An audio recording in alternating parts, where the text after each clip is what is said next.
if, in rush hour traffic, you can remain perfectly calm, if you can see your neighbors travel to fantastic places without a twinge of jealousy, if you can love everyone around you unconditionally, and if you can always find contentment just where you are, then you're probably a dog, right? We hold ourselves to these unrealistic standards of perfection, and then we judge ourselves when we don't live up to them. The thing is, we're not supposed to be perfect. Perfection isn't possible, but transformation is. All of us have the capacity to change, to learn, and to grow, no matter what our circumstances. As a professor and scientist, I study how people change, how people transform. And one of the most effective vehicles I've found is mindfulness. My own journey into mindfulness was unexpected. When I was 17, I had spinal fusion surgery, a metal rod put in my spine. I went from a healthy, active teenager to lying in a hospital bed unable to walk. And during the many months of rehabilitation, I tried to figure out how to live in this body that could no longer do what it used to. The physical pain was difficult, but worse was the fear and the loneliness, and I simply didn't have the tools to cope.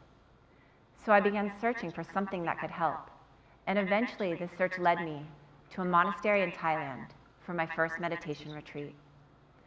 At the monastery, the monks didn't speak much English, and I didn't speak any Thai, but I understood mindfulness had something to do with paying attention in the present moment. My only instruction was to feel the breath going in and out of my nose. So I began. 1 breath, 2 breaths. My mind wandered off. I brought it back. 1 breath, 2 breaths. It wandered again, sucked into the past or lost in the future. And no matter how hard I tried, I just couldn't stay present. Now this was frustrating because I thought meditation was supposed to feel like this, and instead it felt more like this. Right? Being present isn't so easy. In fact, check it out for yourself. I've been speaking for about 3 minutes. Have you noticed your mind has wandered? All of our minds wander. Research from Harvard shows the mind wanders on average 47% of the time. 47%. That's almost half of our lives that we're missing, that we're not here. So part of mindfulness is simply learning to train the mind in how to be here, where we already are. Like right now. Let's practice together. Allow your eyes to close and just feel your feet on the floor. Wiggle your toes and sense your whole body sitting here, softening the face, softening the jaw, and notice that you're breathing, feeling the breath as it naturally flows in and out of the body, just being here. And as you're ready, taking a deeper breath in and out, allowing your eyes to open. So, back at the monastery, I was trying hard to do just this, to just be present. But no matter how hard I tried, my mind kept wandering off. And at this point, I really started to judge myself. What is wrong with you? You're terrible at this. Why are you even here? You're a fake. And then not only was I judging myself, I started judging everyone, even the monks. Why are they just sitting here? Shouldn't they be doing something? Thankfully, a monk from London arrived who spoke English. And as I shared with him my struggles, he looked at me and said, "Oh dear, you're not practicing mindfulness. You're practicing judgment, impatience, frustration." And then he said 5 words that have never left me. What you practice grows stronger. What you practice grows stronger. We know this now with neuroplasticity. Our repeated experiences shape our brain. We can actually sculpt and strengthen our synaptic connections based on repeated practice. For example, in the famous study of London taxi drivers, the visual spatial mapping part of the brain is bigger, stronger. They've been practicing navigating the 25,000 streets of London all day long. When you look at the brains of meditators, the areas related to attention, learning, compassion, grow bigger and stronger. It's called cortical thickening, the growth of new neurons in response to repeated practice. What we practice grows stronger. The monk explained to me that if I was meditating with judgment, I was just growing judgment. Meditating with frustration, I'm growing frustration. He helped me understand that mindfulness isn't just about paying attention, it's about how we pay attention, with kindness. He said it's like these loving arms that welcome everything, even the messy, imperfect parts of ourselves. He also pointed out that we're practicing all the time, moment by moment, not just when we're meditating, but in every moment. We're growing something in every moment. So the question really becomes, what do you want to grow? What do you want to practice? When I left Thailand, I wanted to keep practicing mindfulness, and I wanted to understand it scientifically. So I began a PhD program, eventually became a professor, and I've spent the past 20 years investigating the effects of mindfulness across a wide range of populations, including veterans with PTSD, patients with insomnia, women with breast cancer, stressed out college students, high-level business executives, and over, the data showed two key things. First, mindfulness works. It's good for you. It strengthens our immune functioning, it decreases stress, decreases cortisol, helps us sleep better. When we published our first research back in '98, there were only a handful of studies. Now there are thousands of studies showing the beneficial effects of mindfulness. It's good for us.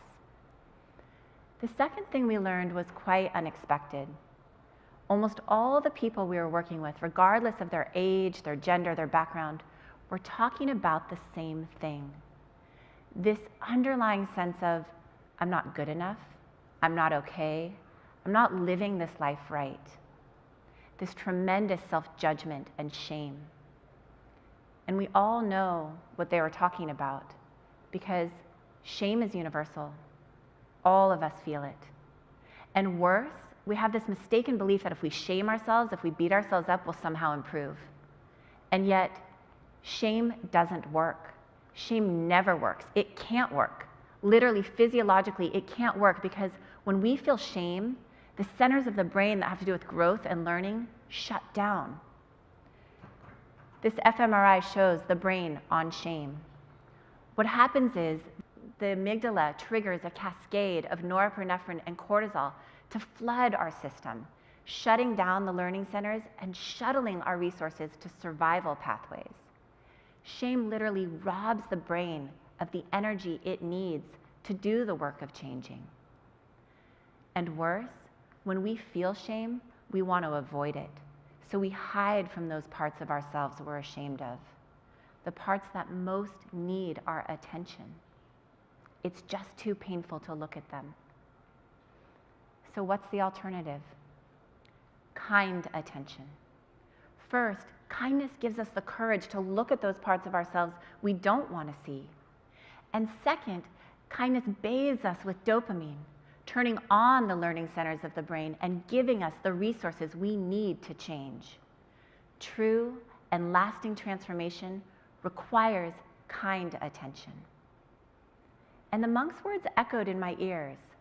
Mindfulness isn't just about attention, it's about kind attention.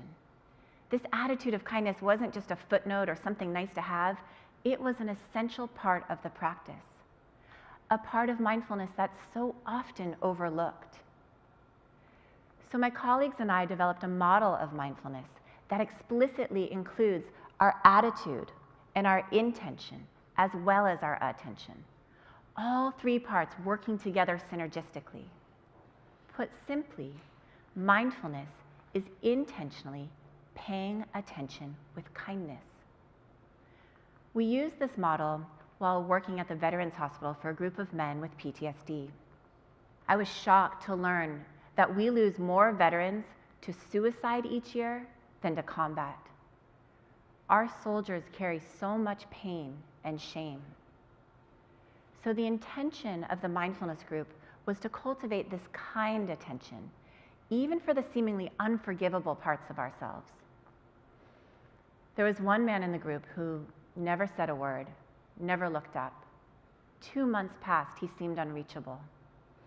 And then one day he raised his hand and he said, I don't want to get better. What I saw in the war, what I did, I don't deserve to get better. He then looked down at the floor and proceeded to tell us in great detail what he had seen and what he had done. And I can still feel the horror of what he shared and how his shame filled the room. I looked up to see how the other men were responding, and there was no judgment, only compassion on their faces. I invited him to look up and to witness this compassion and this kindness. And as he slowly looked around the room, his face began to soften. And in his eyes, there was hope. The possibility that he wasn't just his past actions, that he could choose differently now, that he could change. And this may be one of the most important things I've learned. It's that transformation is possible for all of us, no matter what. And it requires kind attention, not shame. And this kind attention takes practice. It takes lots of practice. I want to share with you a simple practice that continues to help me. Some years ago, I was going through a difficult divorce, and I'd wake up every morning with this pit of shame in my stomach. My meditation teacher suggested an explicit practice of kind attention. She said, how about saying, I love you, Shauna, every day? I thought to myself, no way. It felt so contrived. She saw my hesitation and suggested, how about just saying, good morning, Shauna? Oh, and try putting your hand on your heart when you say it. It releases oxytocin. It's good for you, you know. She knew the science would win me over. So the next day, put my hand on my heart, took a breath, and said, good morning, Shauna. And it was kind of nice. I continued to practice, and a month later when I saw her, I admitted how helpful it had been. Wonderful, you've graduated, she said. Now, the advanced practice. Good morning, I love you, Shauna. So the next day, put my hand on my heart, anchored myself, and said, good morning, I love you, Shauna. I felt nothing, except maybe a little ridiculous, but definitely not love.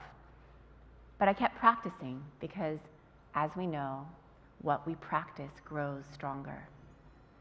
And then one day I put my hand on my heart, took a breath. Good morning, I love you, Shauna. And I felt it. I felt my grandmother's love. I felt my mother's love. I felt my own self-love.